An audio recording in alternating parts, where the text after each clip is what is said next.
हमारी आने वाली पीढ़ियां कमजोर पैदा ना हो, इसलिए भी हमें गांव-गांव किसानों को समझाना होगा कि यूरिया का उपयोग कम करें।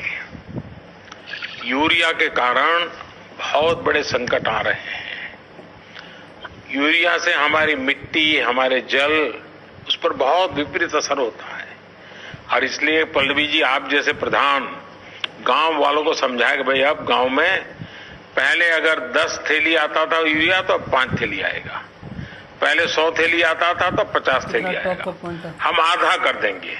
आप देखिए पैसा भी बचेगा और ये हमारी धरती माता भी बचेगी। तो मैं चाहूंगा कि जब पंजाब के किसानों से बात हो रही है और पल्लवी जैसे प्रधान से बात हो रही है, तो मुझे पक्का विश्वास है कि आप ये काम करोगी और मेरी तरफ से आपको बहुत बधाई, बहुत शुभकामनाएं।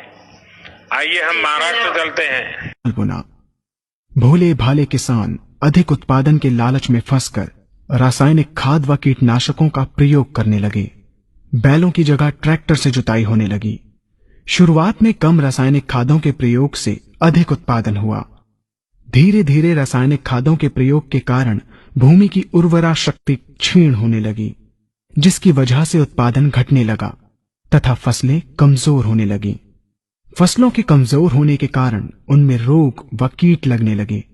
रोग व कीटों से फसल की सुरक्षा के लिए और अधिक कीटनाशकों का प्रयोग होने लगा।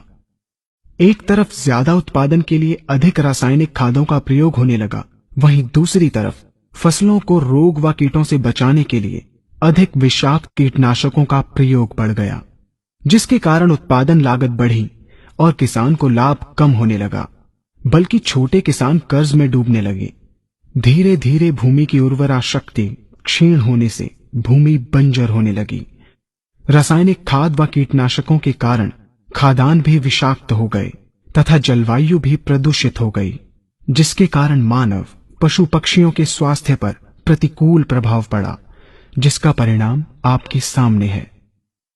मानव स्वास्थ्य पर रासायनिक खादों के पड़ने वाले प्रभाव को आप ऐसे समझें। जब किसान फसल में रासायनिक खाद डालता है तो रासायनिक खाद में उपस्थित विषाक्त रसायन जल में घुलकर सबसे पहले जल को प्रदूषित कर भूमि के अंदर उपस्थित केचुए व सूक्ष्म जीवाणुओं को मार देता है।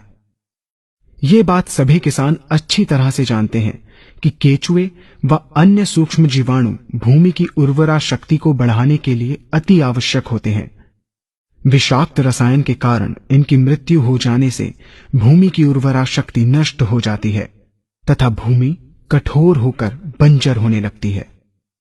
रासायनिक खादों के विषाक्त रसायन पानी के माध्यम से अन्य खनिजों के साथ फसल के अंदर पहुंचकर फसलों को विषाक्त बना देते हैं। बाद में जब खाद्यान्न के रूप में मनुष्य या अन्य पशु इन्हें खाते हैं तो ये विषाक्त रसायन मानव स्वास्थ्य पर बहुत ही बुरा प्रभाव डालते हैं तथा मनुष्य के अंदर तरह तरह के रोग उत्पन्न करते हैं। जब हम जैविक खाद का प्रयोग भूमि पर करते हैं तो जैविक खाद पानी में मिलकर पानी को प्रदूषित नहीं करती। जैविक खाद भूमि के अंदर उपस्थित उर्वरा शक्ति को बढ़ाने वाले जीवाणु तथा केचुओं की संख्या को तीव्रता से बढ़ाती है, जिससे भूमि की उर्वरा शक्ति बढ़ती है तथा भूमि छिद्र युक्त एवं भुरभुरी हो जाती है, जिससे वायु और प्रकाश भूमि के अंदर गहराई तक प्रवेश करते हैं, जिसके कारण भूमि में तापमान एवं आर्द्रता का संतुलन बना रहता है और फसलें मजबूत होती हैं। जैविक खाद में विद्यमान तत्व